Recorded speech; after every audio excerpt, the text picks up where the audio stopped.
Hello, I'm Larry Wilson, and I would like to welcome you to the 12th tape in our 209 series titled Shadows of God.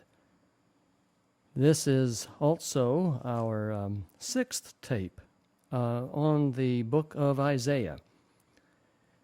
David Brooks, who is normally with me in the studio, is not here today, so again, I'm going to pretend that you, the listener, are sitting across the table here from me as we conduct our study today. And I pray that something inspiring and helpful and encouraging and informative will come from the book of Isaiah, and I pray the Lord will give me just the right words to present it so that it will bring you a blessing. The book of Isaiah is the kind of book that you have to take the time out, go put on the sandals of Isaiah, walk the dusty roads that he traveled, to understand some of the language and its beautiful, poetic fullness. Isaiah not only contains historical data about events and times and places, Isaiah contains some of the most beautiful Old Testament language describing the ways and the concerns of God. And the reason this entire series is entitled Shadows of God is that the Old Testament prophets, as they are delivering messages from God to Israel, they really are saying a lot about the character of God and what God is like and what God will tolerate and what God holds to be important and what God thinks is essential. And as we look at the book of Isaiah, I keep reminding myself that what I'm really looking at here are the things that are important to God. So I titled the series Shadows of God because when the sunlight hits a tree, the tree creates a shadow. And even though we may not be able to look directly at the sun to discern how far away it is or how big it is, by studying the shadow, and we come to an understanding of not only something about the tree, but also the source of light that creates the shadow. And putting the pieces together is really a neat way to understand and see the work of God. In our last tape, we were in chapter 25, and I want to pick up with chapter 25. I'm going to begin reading in verse 7, and I'd like for you to consider under Plan A, that is the fulfillment of the establishment of God's kingdom during the time of this, at the end of the 70 weeks. I would like for you to consider some of the language and how it ultimately plays out in Plan B, that is, at the end of the age. Verse 7 reads, "On this mountain he will destroy the shroud that enfolds all peoples, the sheet that covers all nations. He will swallow up death forever. The sovereign Lord will wipe away the tears from all faces. He will remove the disgrace of his people from all the earth. The Lord has spoken." These verses are just profound. Talking about on Mount Zion, the Lord will destroy the shroud. that enfolds all peoples. You know, it was customary in Isaiah's day to wrap the body of a dead person with a sheet, a linen sheet. And this was called a shroud. And this is a statement that on this mountain and from this mountain, God himself, not only will he destroy death itself, he will destroy the shroud that enfolds all peoples.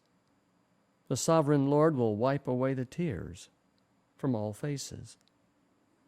Doesn't this sound strangely like Revelation 21:4, where the Bible says, "And God shall wipe away every tear"? And in 1 Corinthians 15, where Paul says the last enemy to be destroyed is death. The parallel between Plan A and Plan B is really marvelous. He will remove the disgrace of his people from all the earth. The sins of all of the people will fully and finally be eliminated. The book of Isaiah is more about redemption than it is about destruction. The book of Isaiah is more about the love of God than the vengeance of God. The book of Isaiah is about the kingdom of God more than it is concerned with the kingdoms of men. The book of Isaiah is really a neat book. In verse 9, the Bible says here, Isaiah 26:9, "In that day they will say, surely, this is our God. We trusted in him, and he saved us. This is the Lord. We trusted in him. Let us rejoice and be glad in his salvation." I think that's so neat, because in the next chapter, there's a verse I want to share with you. It goes in verse 4, 26:4. Probably the most important verse in all the Bible in terms of encouragement. Listen to this. "Trust in the Lord forever. For the Lord is the rock eternal." The rock eternal. Trust in the Lord forever. I think that is so neat. I think that is so neat. You know, Isaiah makes the comments. See, under Plan A, God was going to bring about the establishment of his kingdom over a period of time. There were a number of issues to be resolved before his kingdom would be finally and completely have taken possession of the earth. And one of the things that would happen prior to the establishment of God's kingdom under Plan A, not only would Messiah be born, but as Messiah was establishing the kingdom of Israel, he would send warning judgments upon the entire world. And these warning judgments would be evidence which Israel would be giving to the world that God was about to set up his kingdom, and if you wanted to participate, if you wanted to be a part of his kingdom, then you had to forsake your own nation and come and join the nation of Israel. Notice what Isaiah says. Isaiah 26:9. "My soul yearns for you in the night. In the morning my spirit longs for you." When your judgments come upon the earth, the people of the world learn righteousness. Though grace is shown to the wicked, they do not learn righteousness. And even in a land of uprightness, they go on doing evil and regard not the majesty of the Lord. The profound point here is that God's judgments for those who are in total rebellion and whose hearts are hardened by sin, even God's judgments will not change their way. Even though grace is shown to the wicked, they do not learn righteousness. O Lord, Isaiah said, your hand is lifted high, but they do not see it.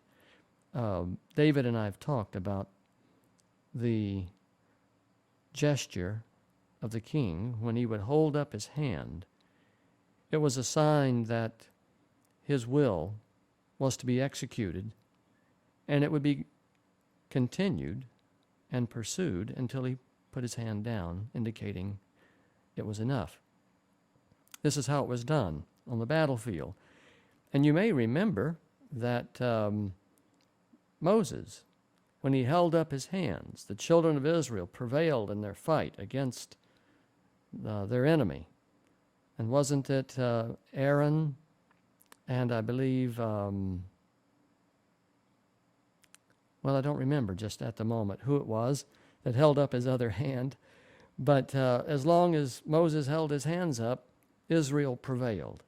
And when he dropped his hands out of fatigue, Israel would be losing.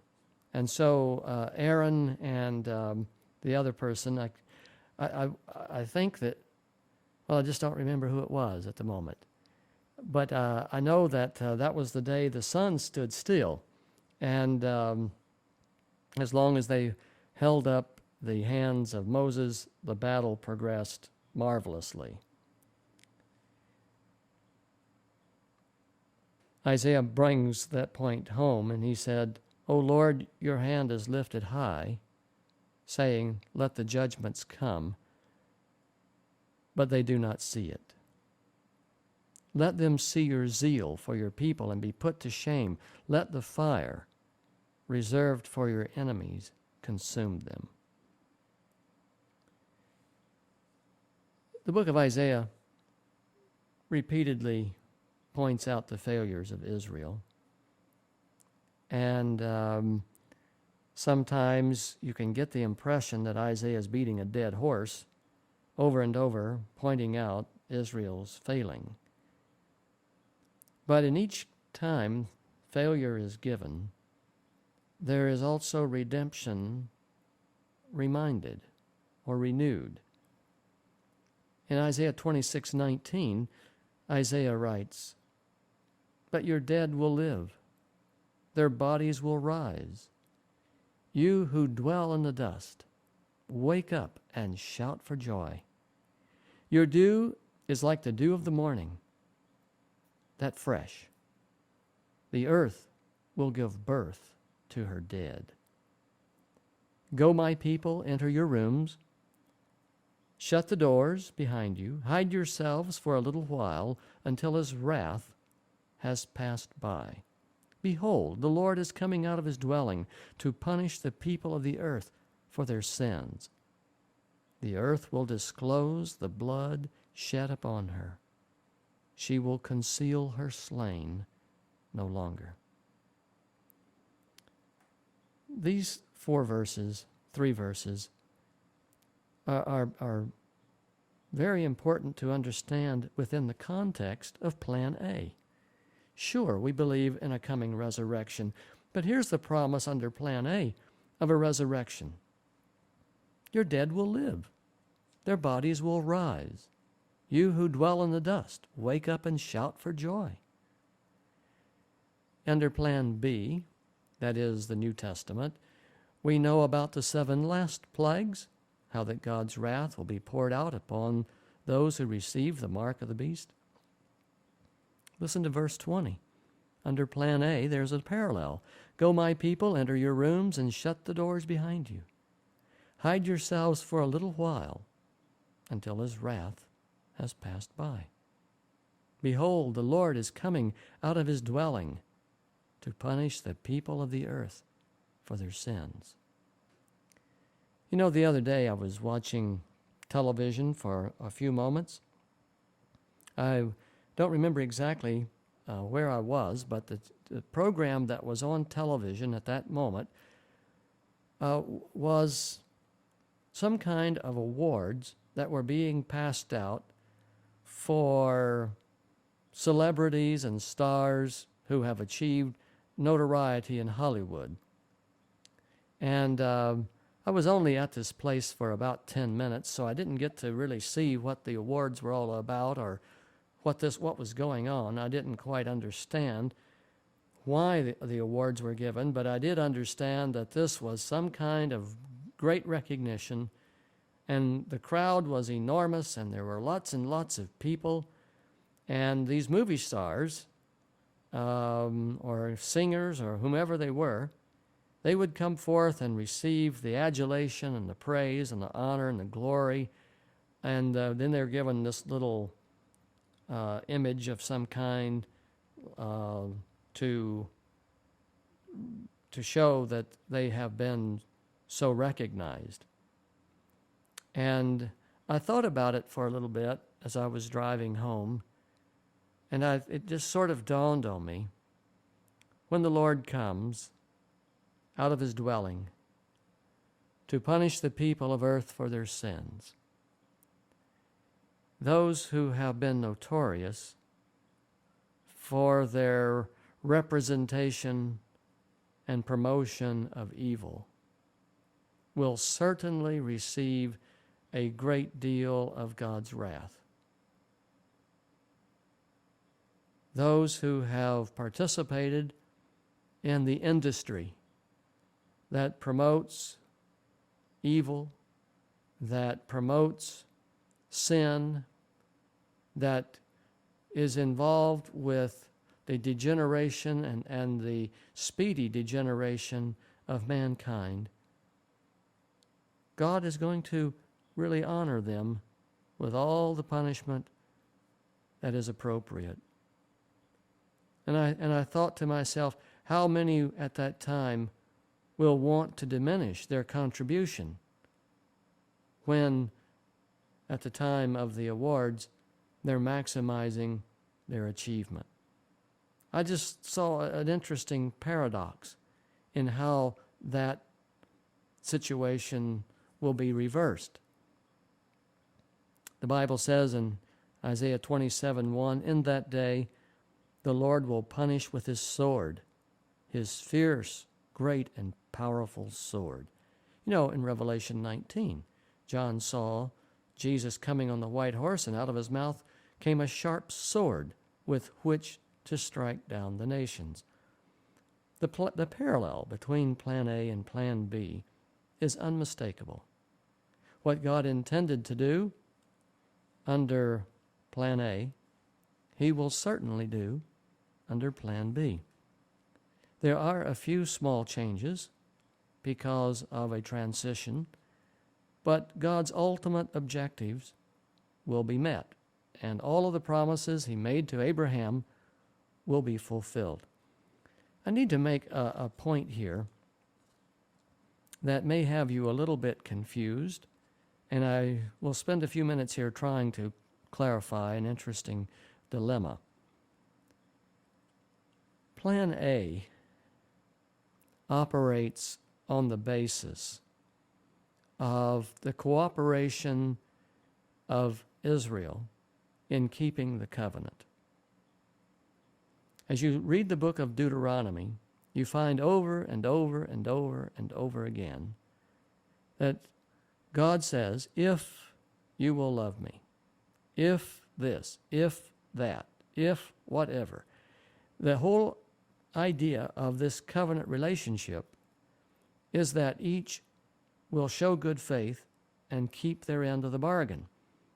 However, if the covenant is violated, the covenant can be made null and void. We see this in marriage all the time. The marriage covenant is given until death do us part, but ultimately, it seems sometimes there is a violation of the fidelity required in the covenant, and the covenant is broken, and therefore it can be made null and void. When Israel broke the covenant,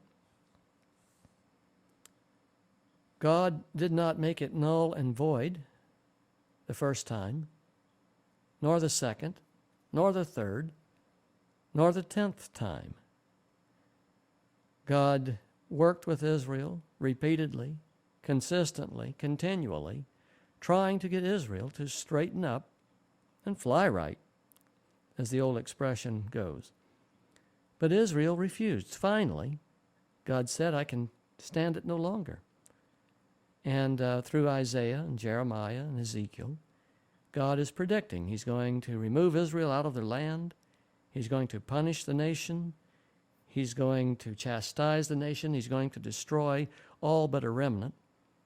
And then He promises restoration. He's going to bring them back to their land, and He's going to give them 70 weeks. 70 weeks, according to Daniel 9, are decreed upon thy people, Daniel, to put away sin, to make atonement for their wickedness, and to bring in everlasting righteousness. The point here is that in the books of Isaiah and Jeremiah and Ezekiel, the promises of restoration and what could be Israel's future are dependent upon Israel's response to the covenant. What God intended to do, and is promised in Isaiah and Ezekiel, Jeremiah and elsewhere, is conditional. Conditional in the sense that, yes, if they will be His people, He will be their God.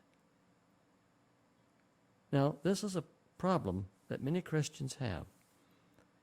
They take the statements of Isaiah, Jeremiah, and Ezekiel, and so forth, to be unconditional declarations that God is giving to ancient Israel, and that they must be fulfilled to ancient Israel, or it turns out that God is a liar. Do you see the dilemma? This is why today there's so much interest in Israel by Christians, holding that God is still bound by the prophetic statements and utterances and promises in Isaiah and Jeremiah and Ezekiel and elsewhere, that God must honor everything that He promised. Well, under Plan A, if Israel had been faithful, if Israel, even after they were chastised and put in Babylonian captivity for 70 years, if Israel had done according to the commands of the Lord, He would have fulfilled everything that was promised. Every I that is dotted and every T that is crossed would have been fulfilled. But I want to make the point that the fulfillment that was promised to ancient Israel is conditional from the very beginning. If you go back to Exodus 19 and begin reading, and you read through Deuteronomy, you will find that the terms of the condition and conditions of the covenant are set forth in such a way that God has an out.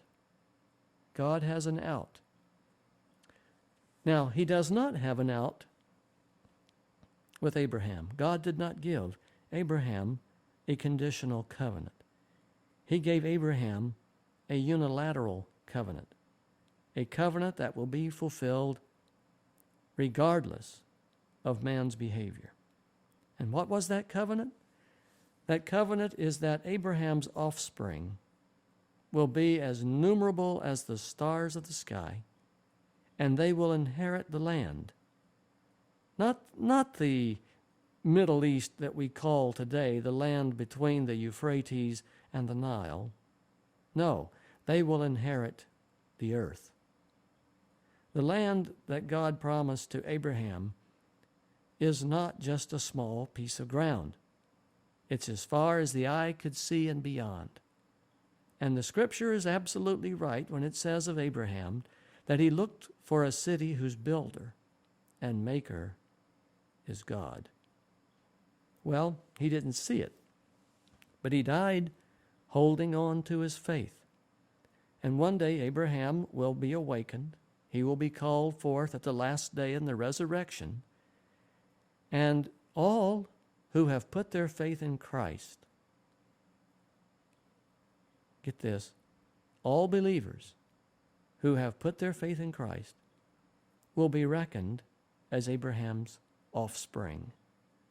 This is what Paul says in Galatians chapter 3, that if you belong to Christ, then you are Abraham's seed and heirs according to the promise. The point I want to make here is twofold. First, some prophecies are unconditional.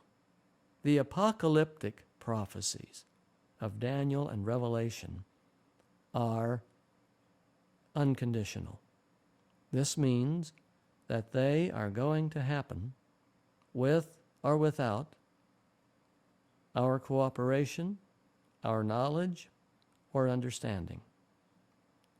The prophecies of Daniel and the apocalyptic prophecies are unconditional prophecies.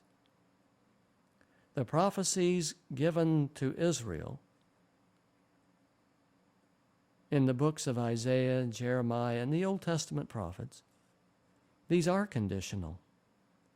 These are bilateral. They are based upon a covenant. The unconditional prophecies of Daniel and Revelation are not based upon a covenant. Rather, they are unilaterally declared. I want you to get these two opposing types of prophecy well defined in your mind so that what I'm about to say next will make sense. In Daniel 2, you know how the story proceeds from Babylon to Medo-Persia, from Medo-Persia to Greece, Greece to Rome, Rome to the time of the feet, then to the kingdom of the toes, and then the time when the rock comes and hits the image at its feet and blows it all away. That prophecy is unconditional. God has declared the order of 7 kingdoms in that vision: Babylon, Medo-Persia, Greece, Rome, the time period of the many kings of the feet, the kingdom of the toes, the 10 kings, mentioned also in Revelation 17, and then the 7th kingdom is the rock that comes and smites the image at its feet and blows it all away. That is the order.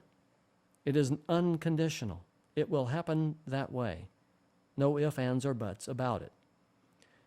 Now, I know what question has already crossed your mind. How can God give unconditional prophecy to Daniel and give conditional prophecy to the other prophets of his time? Jeremiah and Isaiah, Ezekiel, these prophets all lived, in a very close proximity of time. And so how can is God speaking out of both sides of his mouth? Does he really mean what he's promising Israel here? How can he give unconditional prophecy and conditional prophecy, and the two are in contest or conflict with each other? Well, the answer is amazingly simple. I will read to you from Daniel chapter 9 just to prove the point. In Daniel chapter 9, listen carefully to what this vision says. Know and understand this, Daniel. This is Gabriel, the angel, talking to Daniel. From the issuing of the decree to restore and to rebuild Jerusalem, until the Anointed One, the ruler, comes, there will be 7 sevens and 62 sevens. Okay, so from the time of the decree to restore and rebuild Jerusalem until Messiah appears, there will be 1 Jubilee cycle, 7 sevens, and then there will be 62 more Jubilee weeks for a total of 483 years. And in fact, that's precisely what happened. From the decree of Artaxerxes in 457 BC until the baptism of Christ, the commencement of his ministry on the banks of the Jordan happens to be 483 years. Now, notice what Gabriel has said. Okay, we've established the coming of Messiah. We, here in verse 24, Gabriel is saying, now look, Daniel, Israel is only going to get a total of 70 weeks. Messiah will appear after the 69 weeks have been completed. So you're going to have Messiah in your midst for the last 7 years, which is the 70th week. And in the middle of the 70th week, Messiah will be crucified and confirm the covenant of salvation with his own blood. It was the offer of salvation could not be ratified until Jesus paid the price for man's sin with his own blood. Now, listen carefully.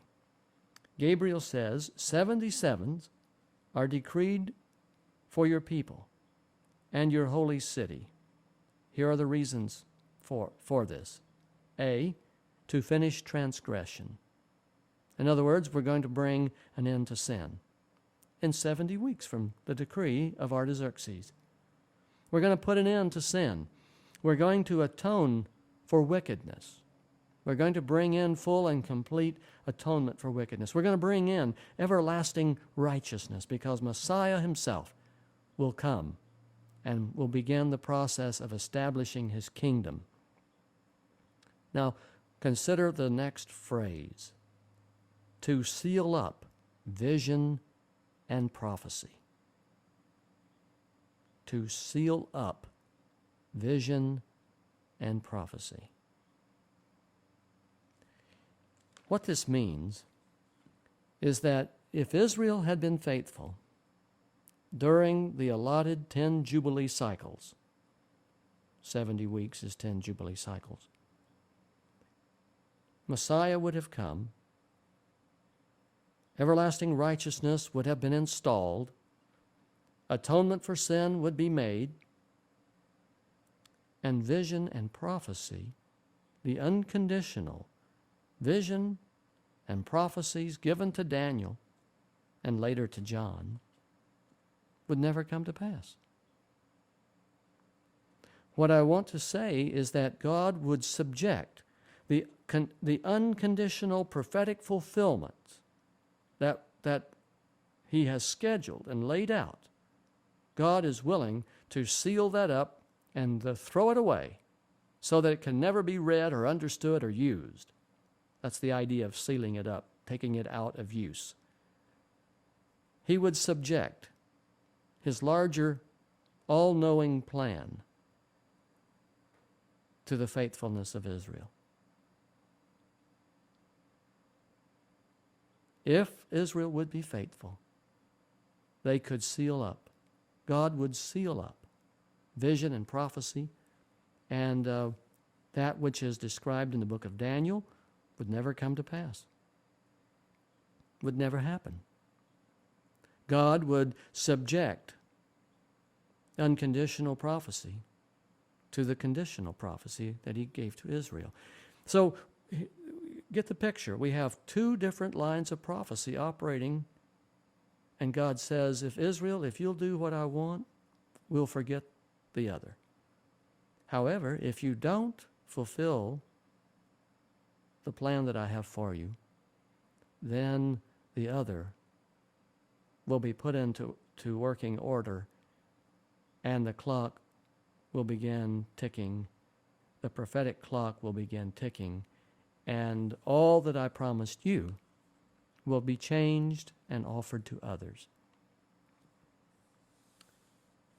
I hope that you understand this bit of complex process.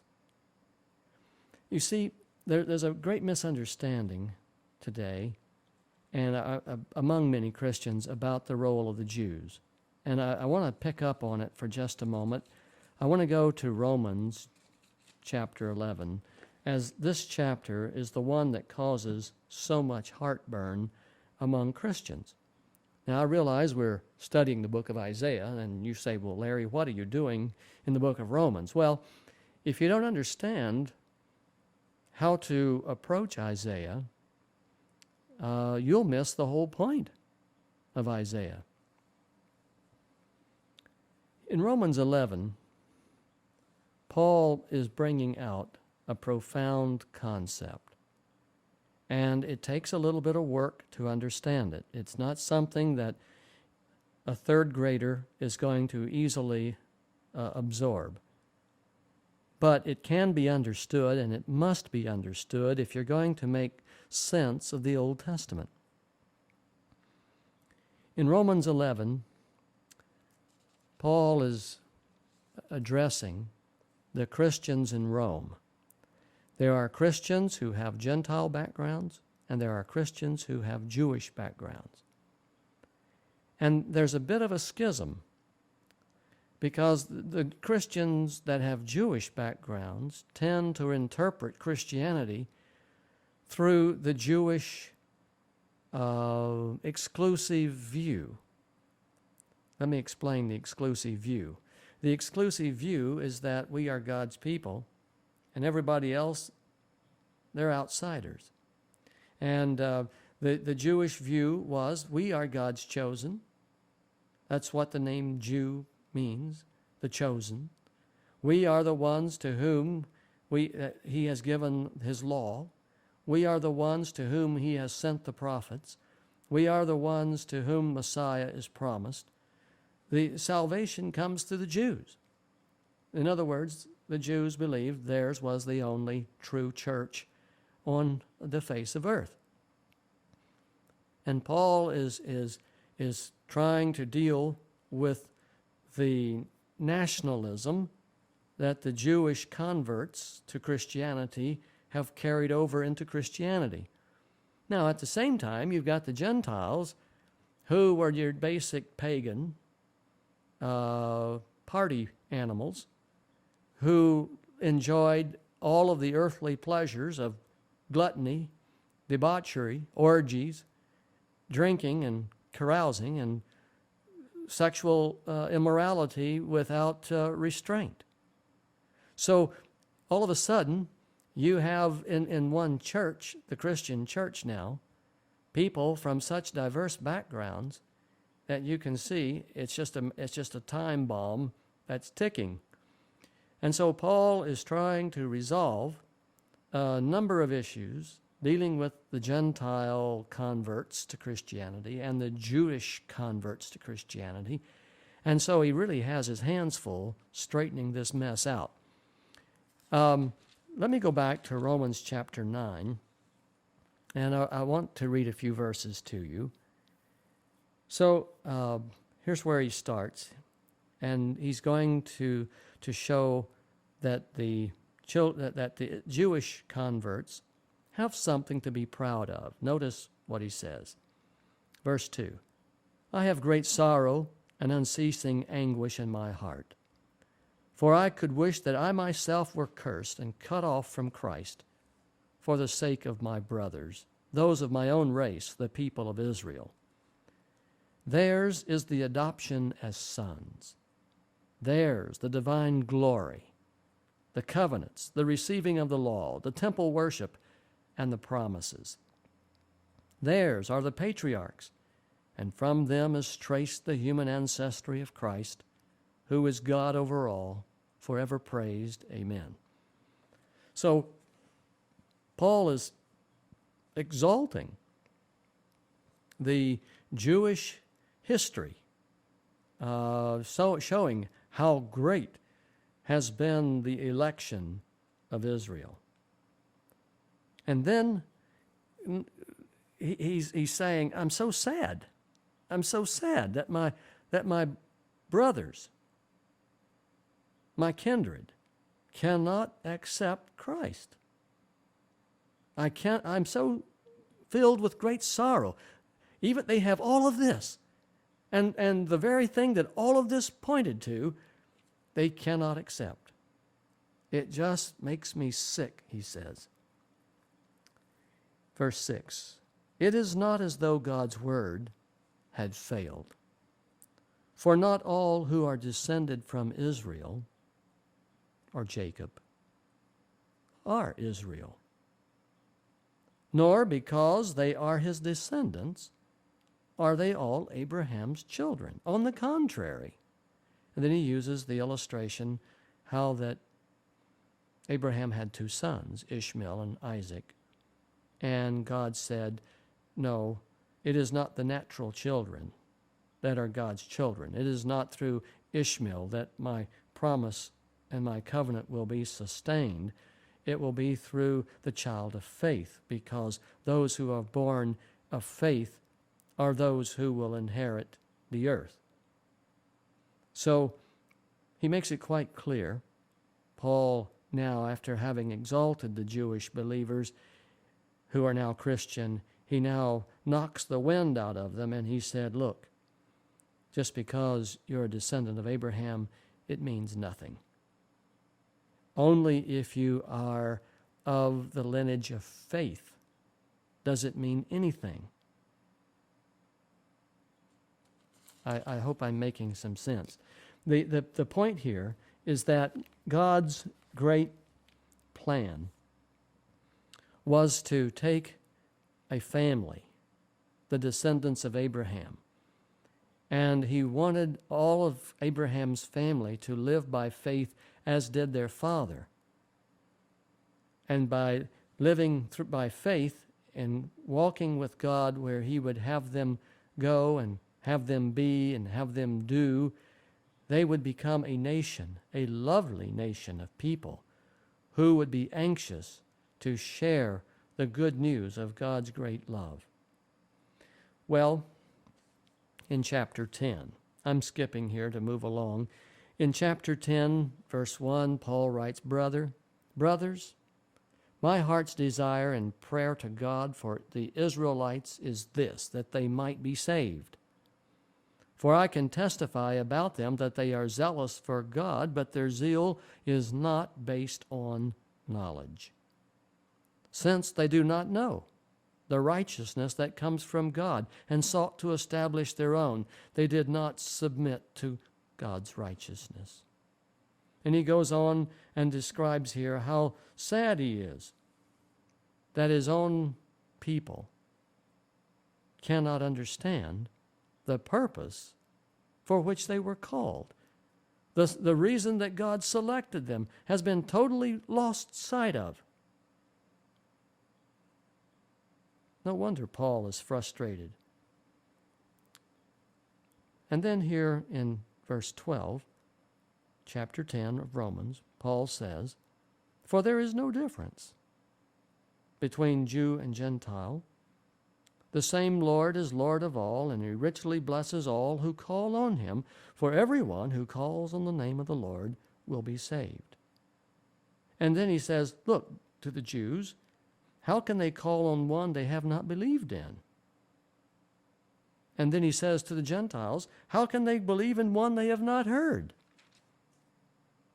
So he's pointing out to the Jewish and to the Gentile converts in Rome that your lineage really doesn't mean a thing. It does not contribute anything to your faith experience unless you understand God's ways and God's control in your life. And in other words, if you aren't willing to go and to be and to do as God directs, you are not living by faith. And those who don't live by faith are not part of God's kingdom. Well, it's time to turn the tape over. We'll take a short intermission, and we'll be right back. Welcome back to the second half of tape number 6 in the book of Isaiah. and this is tape number 12 in our seminar series number 209.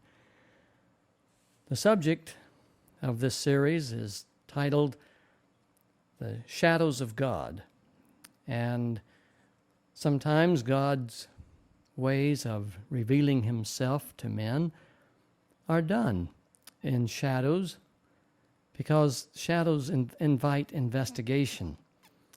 In fact, we read in the book of Hebrews how that the entire ceremonial system that took place on earth in the Old Testament recorded there is actually a shadow or a copy of the reality that is found in heaven. And as we study and look into the ways of God, we begin to see a depth and a breadth and a height and a width of wisdom and love and amazing interest in mankind. So God has created the most amazing way to reveal what he is like. And in order to discover God and to know God in the fullest sense, it requires a careful investigation, a study of the shadows of God. Before the intermission, I was speaking about how that God had two lines of prophecy operating at the same time. And I know the thought that went through some of your minds. You're saying, since God already knows the end from the beginning, isn't God just playing games with man? I mean, how can he give unconditional prophecy and at the same time give conditional prophecy that go in different directions? Well, the answer is both simple but profound. God did know when he delivered the children of Israel out of Egypt. He knew from the very beginning, before Moses ever appeared in town to deliver Israel, he knew that that entire generation would die in the wilderness because of their rebellion. God foreknew that. He knew it from the very beginning. But what did he do? He patiently and lovingly brought about their deliverance, cared for them, and took them to the gates of the promised land there at Kadesh Barnea, all within about a period of 24 months from the time of the Exodus.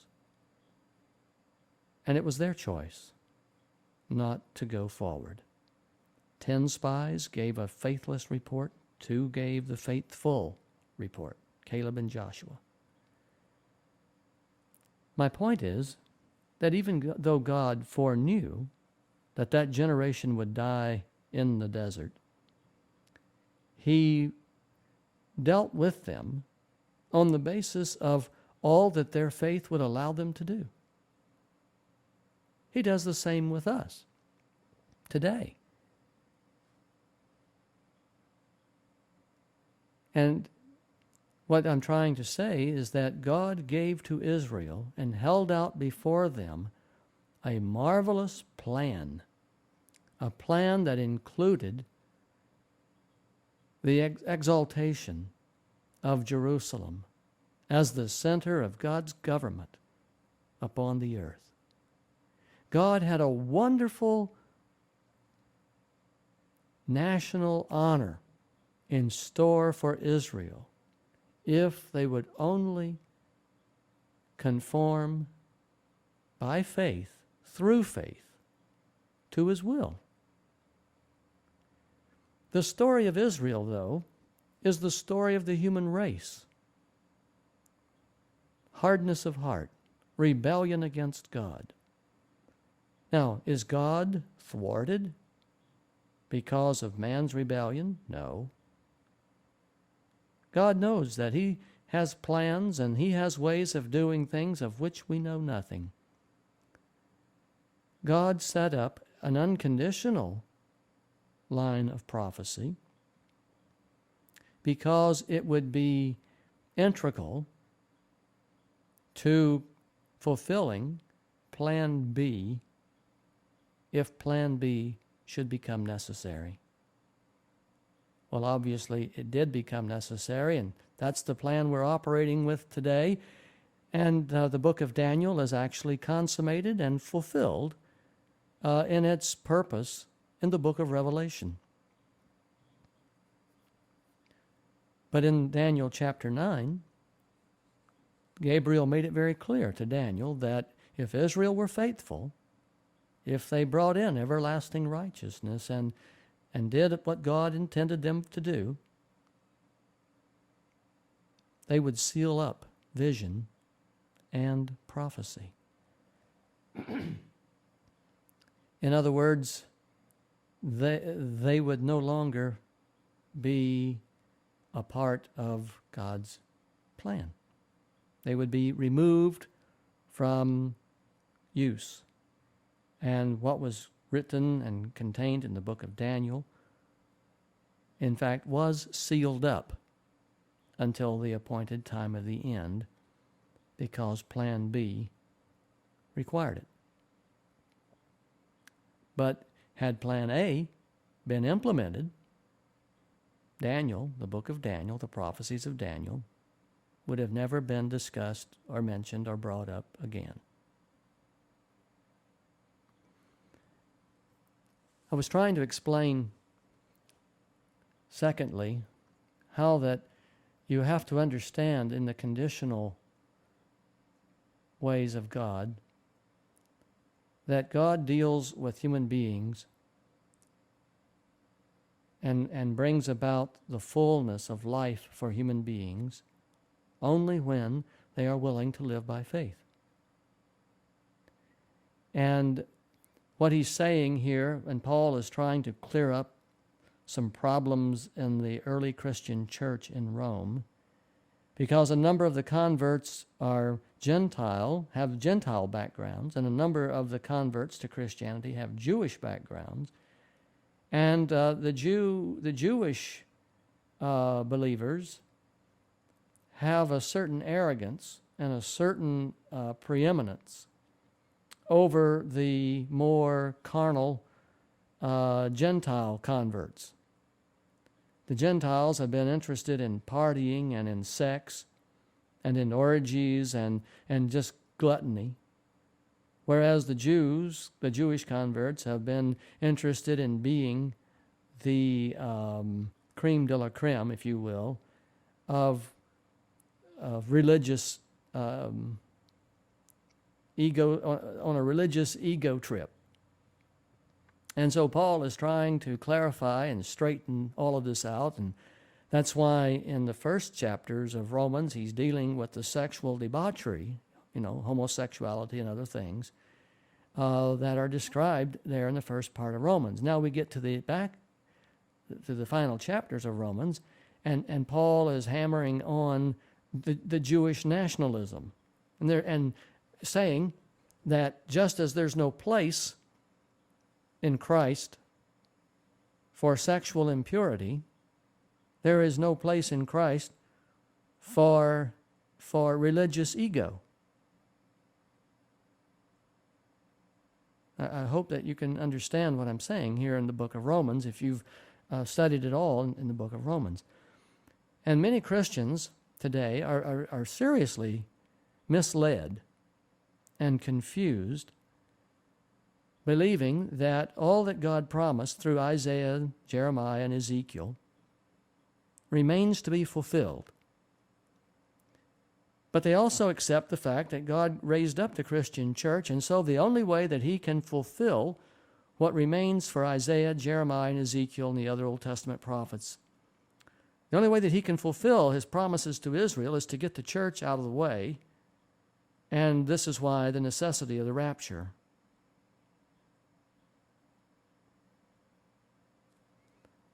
By removing the church from the earth, then God is free to resume dealing with the Jews and fulfilling with the Jews all that he originally intended to do. This is a common misunderstanding that has been widely accepted and preached and promoted, and it's the farthest thing from the truth. The plain truth in the Scriptures states that there's no difference between Jew and Gentile. But the root of the problem is misunderstanding how God can give these prophecies and promises to Israel and then never fulfill them. But if you go back, starting in Exodus and reading through Deuteronomy, you will find repeatedly that God says that He will only fulfill His part and do His obligation if Israel is faithful. If. The conditional element of if. If you will be my people, I will be your God. If you won't be my people, if you break my covenant, then I will deal with you for violating my covenant and ruining my good name.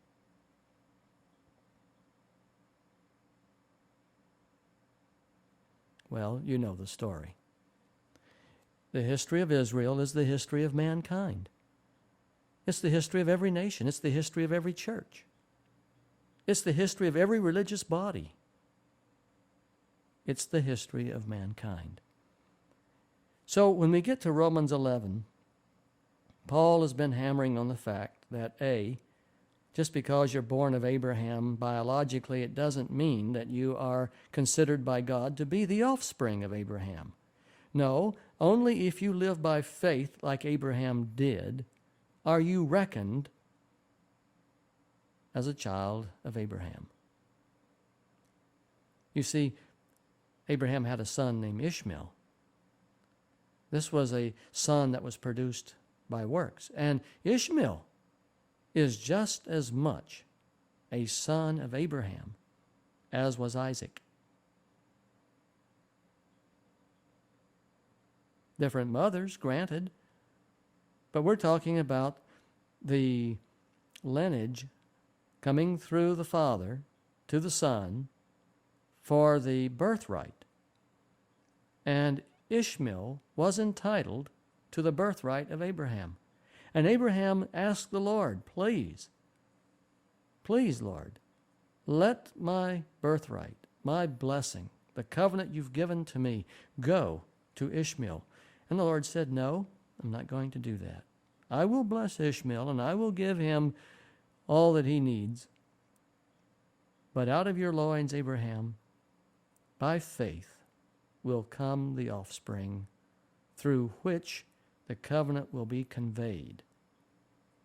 And I'm using this, Abraham, as an example to let your grandchildren and great-grandchildren know that it's not because you are biologically linked that concerns me. Rather, it is because you are linked to me in faith, and that's what makes me regard you as the offspring of Abraham. This is why in Galatians 3, Paul says, if you belong to Christ, then you are Abraham's seed and heirs according to the promise. Now, Paul is trying to clear up with the Romans the wide diversity between the Gentile converts and their carnal ways, and the Jewish converts and their arrogant religious ways. I mean, he really had both extremes in one church there in Rome. And so, notice how he goes about doing this.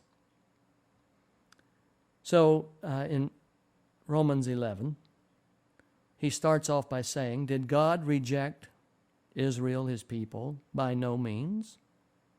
He says, look, the promises of God are still intact. Well, Christians reading this today see, look at there. Paul says that everything that God intended to do, he's still going to do. And they flip over here to Romans 11, verse 29, for God's gifts and his call are irrevocable. See, it just proves in their minds that what he promised in Isaiah and Jeremiah and Ezekiel, he's still got to do. Well, the fact is, he's going to do it, but he's going to do it in a slightly different way under Plan B. I keep showing the difference between Plan A and Plan B, and yet I keep reassuring you of how similar they are. Under Plan A, God was going to establish his kingdom on earth at the end of 70 weeks. Under Plan B, he does this, but it's at the end of 7 millenniums. Under Plan A, there was going to be a resurrection of the dead. God was going to gloriously call forth all the redeemed who had died in the dust. Under Plan B, he's going to do the same. This time, though, it'll be at the second coming of Christ. Under Plan A, God was going to send out to the peoples of the world a notice, an announcement, and he's going to send judgments upon the earth so that all nations can know that if you want to be saved, you must come to Jerusalem. You must receive the Lord as your King of Kings. God is going to send out the children of Israel as his ambassadors to announce and to herald the establishment of God's kingdom upon earth. All of that would have happened at the end of the 70 weeks, but it didn't take place. So under Plan B, God's going to send 144,000 out during a time period of judgments right before the second coming. You understand the parallels. What could have been and what will be are very strong parallels. They're just not identical. Christians today don't understand this very simple concept. And the result is a distortion of Scripture and prophecy that produces all the wrong answers. There will be no rapture. There is no pre-tribulation rapture and wholesale conversion of 144,000 Jews because the rapture took place. Not at all. It has always been, even to this time, that the people who put their faith in God are the children of Abraham. Just as Isaac was a child of faith, he was conceived as a result of faith. So those who live by faith are the children of God. And this is what Paul ultimately comes to in Romans 11. He says here in verse 13, I am talking to you, Gentiles, inasmuch as I am an apostle to the Gentiles. I make much of my ministry in the hope that I may somehow arouse my own people to envy and save some of them. For if their rejection of Christ is the reconciliation of the world, in other words, because the Jews have rejected Messiah, and God has thrown open the doors that whosoever believeth in him shall not perish but have everlasting life, Jesus has now given the gospel commission to all who believe in him. Go ye therefore into all nations, baptizing them in the name of the Father and the Son and the Holy Spirit, teaching them to observe all things I have commanded you. So Paul is saying, look, the rejection which Israel has experienced, the hardening of heart which has taken over Israel, means the reconciliation of the world. It means that the world now will get to hear the wonderful love of God, and that the world has been reconciled to himself through Christ. He says, so I make all the noise, and I make all the noise I can possibly about this, even among my own people. He says, for if their rejection is the reconciliation of the world, what will their acceptance be of Christ but life from the dead? See, Paul, his great desire is that Israel would change. He hoped, and I think he believed, I really think Paul believed that Israel would change, have a change of heart. His nation, his race. He believed and hoped earnestly that they would change and receive Messiah, Jesus Christ. In verse 16, he says, and he uses an argument that you need to be acquainted with, but it's an Old Testament concept, but if you think about it for a minute, it perfectly makes sense. If the part of the dough offered as first fruits is holy, then the whole batch is holy. If the root is holy, so are the branches. What he's saying here is that Israel was to be the first fruits of the great harvest at the end of the 70 weeks. The nation of Israel was to be a light unto the world. And as the light keepers, they were to be the light bearers, so that when Christ would set up his kingdom, obviously, Israel having the advantage, they had the covenants, they had the patriarchs, they had the prophets, they had the law, they had it all. They would be the first fruits of God's great harvest. And so what Paul is saying here is that, look, when you look at the human race as a lump of dough, and the Jews are the first fruits, doesn't it stand to reason that the rest of the dough is good too? I mean, if the first fruits are holy, well, what about the rest of the batch of dough? I mean, very, very clever argument. And his argument is just shutting down the ego of the Jewish believers. And at the same time, notice what he's going to do to the Gentiles. If some of the branches have been broken off, and you Gentiles, though you are a wild olive shoot, you have been grafted in among the others, and you now share in the nourishing sap from the olive root. Do not boast over those branches that have been cut off. If you do, consider this. You do not support the root, but the root supports you. You will say then, branches were broken off so that I could be grafted in. Granted, but they were broken off because of unbelief. And you stand by faith, but do not be arrogant, but be afraid. For if God did not spare the natural branches, he will not spare you either. Consider therefore the kindness and sternness of God.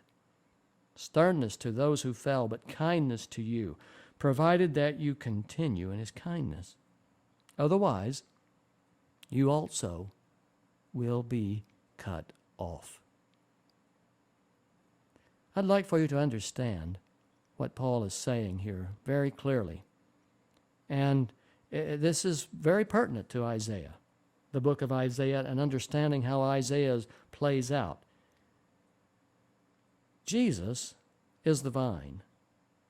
The believers are the branches. And Paul is saying, look, some of the old branches represent Jews who have lived by faith, such as Abraham. You must understand that. Now he says, look, you Gentiles, you can come and you can be grafted in, just like the Jews. You can be a branch too, but you will be cut off if you turn into unbelief. You will be disconnected. You will be eliminated if you turn your back on living by faith. He concludes by saying, look, Israel has experienced a hardening in their hearts. And this will go on until the full number of the Gentiles has come in. And the Gentiles who come in constitute the whole of Israel. Excuse me. When you think about the entire picture, understand that the olive tree will have its full branches and will be the children of God, consisting both of Jews and Gentiles. So when he says here in verse 26, and so all Israel will be saved, Paul has just eliminated the question of whether this is the nation of Israel, but rather the people who live by faith in God.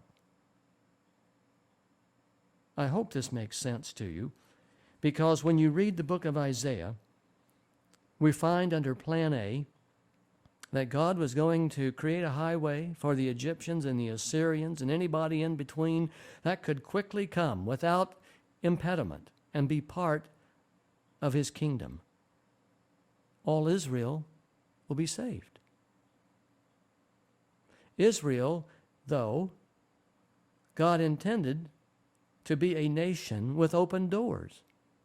And immigration was not only desirous, immigration to Israel was solicited by the Israelites. Come and join us. Come and be a part of our family. Come and be grafted in to the olive tree that flows with the oil, the olive oil of the power of the Spirit. Come. Jesus said, I am the vine, you are the branches. Well, when Israel became egocentric and exclusive, when Israel became institutionalized, it lost its connection with God. It wandered off into apostasy. Here in Isaiah chapter 27, the Lord says, in that day the Lord will thresh from the flowing Euphrates to the Wadi of Egypt, the river Nile, the delta, and you, O Israelites, will be gathered up one by one. In that great day, a great trumpet will sound. Those who were perishing in Assyria and those who were exiled in Egypt will come and worship the Lord on the holy mountain in Jerusalem. Well, if you understand Plan A, the language here is perfect sense. Perfect sense. Over in chapter 28, God takes on, jumping back to Israel's condition now, and the reason for its upcoming punishment. God speaks about the leaders of Israel. He says, and these also stagger from wine and reel from beer. Priests and prophets stagger from beer and are befuddled with wine. They reel from beer. They stagger when seeing visions. They stumble when rendering decisions. All the tables are covered with vomit, and there is not a spot without filth. Who is it he's trying to teach? To whom is he explaining his message? To children weaned from their milk, to those just taken from the breast? For it is do and do, do and do, rule on rule, rule on rule, a little here, a little there. In other words, what God is saying, look, the leaders of Israel are inebriated. They're drunk. They're befuddled in their thinking. They don't understand. What they have reduced religion to is rules. Do and do, do and do. Rule on rule, rule on rule, a little here, a little there. In verse 11 of chapter 28, God says, very well then, with foreign lips and strange tongues, God will speak to this people.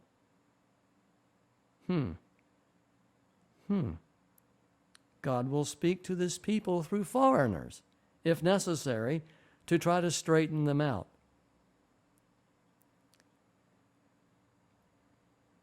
You know, I hope that you've had a chance to see the video series I've done on the 144,000 in the 208 series. And one of the things that I have insisted on is that the 144,000 under Plan B at the end of time, here in the very near future, will come from all the tribes and nations and languages of the world. And these will speak to even Christians and condemn them for their faithless deeds and actions. One more verse here in chapter 28 I want to bring to you, one more section, I should say. Verse 16. So this is what the sovereign Lord says. Behold, I will lay a stone in Zion, a tested stone, a precious cornerstone for a sure foundation. The one who trusts will never be dismayed. I will make justice the measuring line and righteousness the plumb line. Hail will sweep away your refuge, the lie, and water will overflow your hiding place. I want to speak to this for a minute. In ancient times, to build a big building, the first stone to be placed, and from which all building would commence, was the cornerstone. And the cornerstone had to be perfectly square, so that all of its angles and all measurements from it thereafter would be straight. The Lord is promising, I'm going to build a religion that is based on the true cornerstone. And the one who trusts in this religion will never be dismayed. I will make justice the measuring line and righteousness the plumb line of his administration.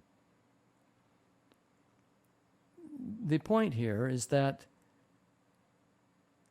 the government and the ways of men tend to degenerate. Because we live in a carnal world and because we live on the slippery slope of sin, degeneration is inevitable. Degeneration is normal. And God is saying, look, the day is coming when I will establish a government where justice is the measuring line and righteousness the plumb line. These two building devices are used to make sure that all actions are square and true. God says, listen, before I can build this government, I'm going to bring judgments upon the world. And I'm going to bring what people deserve upon their own heads into the world. And the understanding of what I'm about to do will bring sheer terror, God says. The Lord will rise up in Isaiah 28:21, as he did at Mount Perazim. He will rouse himself as in the valley of Gibeon to do his work, his strange work, and perform his task, his alien task. What is God's strange work and what is his alien task? I'll tell you what it is. It is to exercise his wrath. Chapter 29, verse 6. The Lord Almighty will come with thunder and earthquake and great noise, with windstorm and tempest and flames of a devouring fire. The hordes of all the nations that fight against Jerusalem, that attack her and her fortresses and besiege her, will be as it were with a dream, with a vision in the night. It'll be nothing. Be stunned and be amazed. what God is about to do will come to pass. Well, we've just got a few minutes left, and I don't have time to cover everything that I wanted to go over. But there is one other area that I would like to cover before we conclude today. We're going to pick up in our next section close to Isaiah 36. So I'm trying to rush through and finish up this section. I hope that you will read chapters 24 through 36 out of your own Bible and enjoy the language. Enjoy what God is speaking and saying. There's so much good, so much hope, so much encouragement, even though God is about to bring destruction upon his own city. It's interesting how God's chastisement is mixed with love. The 7 trumpets of Revelation are mixed with love. That's why the 1/3, 1/3, 1/3, 1/3 is mentioned 12 times in the 7 trumpets because of God's great love. He would be justified in destroying 3/3, but he spares 2/3 so that he can save to the utmost. Of course, the 7 last plagues have no mercy mixed in. O people of Zion, Isaiah chapter 30, verse 19, who live in Jerusalem, you will weep no more. How gracious he will be when you cry for help. As soon as he hears, he will answer you. Although the Lord gives you the bread of adversity and the water of affliction, your teachers will be hidden no more. With your own eyes you will see them. Whether you turn to the right or to the left, your ears will hear a voice behind you saying, "This is the way, walk in it." Then you will defile your idols, overlaid with silver, and your images covered with gold. You will throw them away like a menstrual cloth and say to them, "Away with you." God will send you rain for the seed you sow in the ground, and the food that comes from the land will be rich and plentiful. In that day your cattle will graze in broad meadows. The oxen and donkeys that work the soil will eat fodder and mash. In that day of great slaughter, when the towers fall, streams of water will flow on every high mountain and from every lofty hill. The moon will shine like the sun, and the sunlight will be 7 times brighter, like the light of 7 full days, when the Lord binds up the bruises of his people and heals the wounds he inflicted. Submitting to the punishment of the Lord is a topic that Christians are going to have to deal with during the time period of the 7 trumpets. Submitting to the corporate punishment that God brings upon the world when the Christian realizes that he did not contribute to the guilt that God has made God so angry. And many Christians will say, "What did I do, Lord, to deserve this? Why me? Why do I have to go through this?" And in fact, one of the neat, appealing features of the rapture doctrine is that God isn't going to hammer on those who have not been vile and evil and intentionally rebellious in their living. Well, this is where Isaiah comes in again. Isaiah makes it very clear that the righteous too must endure an experience with the wrath of God when God corporately pours out his wrath. Why is it that way? Well, what's the lesson to be learned? The lesson to be learned is that throughout eternity, the saints will have a testimony to tell concerning the wrath of God firsthand. Upon having tasted and upon having experienced it, they will be able to explain from a first-person perspective what God's wrath really is. You see, prior to sin, to the rise of sin, the angels had never seen God's wrath. And in fact, until we finish the 7 last plagues, no one has seen the full wrath of God poured out without mixture. The closest thing we have is the flood in Noah's day and the death of Christ at Calvary.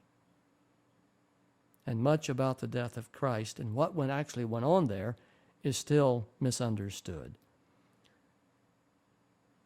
Isaiah 31, in the last minute we've got here, the Lord says, "Woe to those who go down to Egypt for help, who rely on horses, who trust in the multitude of their chariots and in the great strength of their horsemen, but do not look to the Holy One of Israel or seek help from the Lord."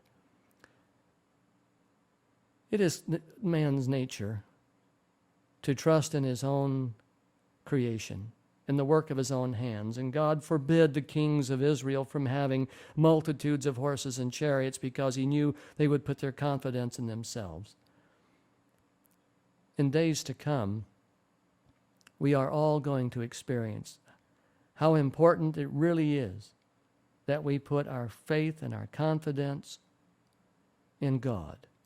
And even in the time of his wrath, and even in the manifestations of his wrath, we're going to have to hang on, and that's why it's called the time of Jacob's trouble.